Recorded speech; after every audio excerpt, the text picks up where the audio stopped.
Super star Rajinikanth அவர்களை பற்றி இளைய தளபதி விஜய் அவர்கள் கூறியதை தற்பொழுது காண்போம். சின்ன வயசுலிருந்தே நான் ரஜினி ரசிகன். வாரத்தில் 4 நாள் ஸ்கூலுக்கு போனால் 3 நாள் ரஜினி படம் பார்த்துட்ருப்பேன். எனக்கு 5 வயசாகி இருக்கிறப்ப ரஜினி சாரோட அன்புக்கு நான் அடிமை படம் ரிலீஸ் ஆச்சு. எப்படியாவது படம் பார்த்துடணும்னு ஆசை. ஆனால் ஸ்கூலுக்கு கட்டடிச்சிட்டு போகிற வயசு அல்ல அது. அதனால் நான் என்ன பண்ணினேன்னா, அப்பா ஷூட்டிங்க்கு போன உடனே எங்கள் அம்மா கிட்ட ரொம்ப அடம் பிடிச்சி மேட்னி ஷோவுக்கு போயிட்டேன். மேட்னி ஷோ பார்த்துட்டு வெளியே வந்ததும் திரும்பவும் ஈவினிங் ஷோ பார்க்கணும்னு அடம் பிடித்தேன். ஒரு போடு போட்டு வீட்டுக்கு கூட்டி வந்து விட்டாங்க. அங்கிருந்து நேரே சுரேந்திர மாமா வீட்டுக்கு போனேன். அவருக்கு நான் செல்ல பிள்ளை. என்னடா திடீர்னு வந்திருக்குன்னு கேட்டார். அன்புக்கு நான் அடிமை படம் பார்க்கணும்னு சொன்னேன். என்னடா திடீர்னு வந்து சொல்கிறானாரு. இல்லை, கண்டிப்பாக போகணும்னு சொன்னேன். சரி வா, அம்மா கிட்ட போய் சொல்லிட்டு போகலாம்னாரு. இல்லை, அம்மா கிட்ட சொன்னால் திட்டுவாங்க. நான் உங்கள் வீட்டில் இருக்கேன்னு சொல்லிட்டு வந்துட்டேன். படம் பார்த்துட்டு நைட்டு போயிடுறேன்னே. அதே மாதிரி சுரேந்திரர் மாமா கூட போய் 2வது தடவையாக படம் பார்த்துட்டு வீட்டுக்கு வந்துட்டேன். அப்படியும் சும்மா இருக்கலை. ஷூட்டிங் முடிஞ்சிட்டு 9 மணிக்கு அப்பா வந்தார். வாடா சாப்பிடலாம்னாரு.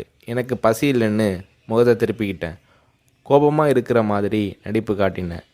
இல்லை, சாப்பிட்டு தான் ஆகணும். உன் ப்ராப்ளம் என்னன்னு சொல்லுனாரு.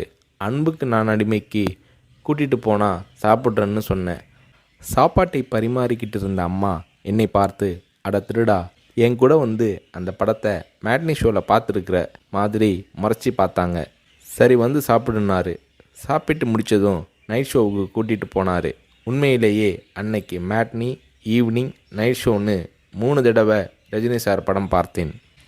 படம் பார்த்துட்டு வந்ததும் அப்பா கிட்ட ஒரு அன்பு கட்டளை போட்டேன். நாளைக்கு நான் ரஜினி சாரை பார்க்கணும், அவர் கூட நின்று ஃபோட்டோ எடுக்கணும்னு சொல்லி அப்பாவோட கழுத்தை கட்டி பிடிச்சிக்கிட்டேன்.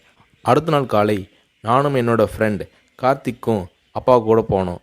ரஜினி சார் வாகினி ஸ்டுடியோவில் ஏதோ ஒரு ஷூட்டிங்கில் பிஸியாக இருந்தார். நான் ரஜினி சாரை நேரடியாக பார்க்கிறது அதுதான் முதல் தடவை.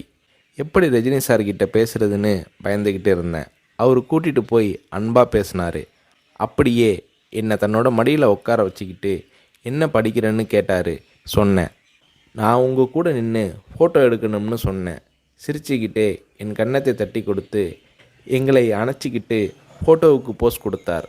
என்னால் மறக்க முடியாது அந்த இனிய நாளை, அவரது அன்பான அரவணைப்பை.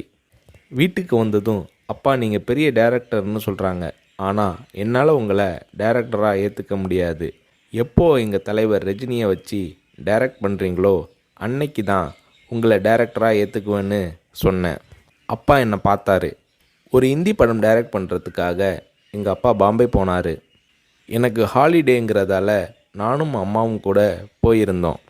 மும்பையில் இருந்த ப்ரொடியூசர் பூர்ணச்சந்திர ராவ் எங்கள் அப்பாவுக்கு ஃபோன் பண்ணி கூப்பிட்டதும் அப்பா அவரை பார்க்க போனார். வரும்போது ரொம்ப சந்தோஷமாக இருந்தார்.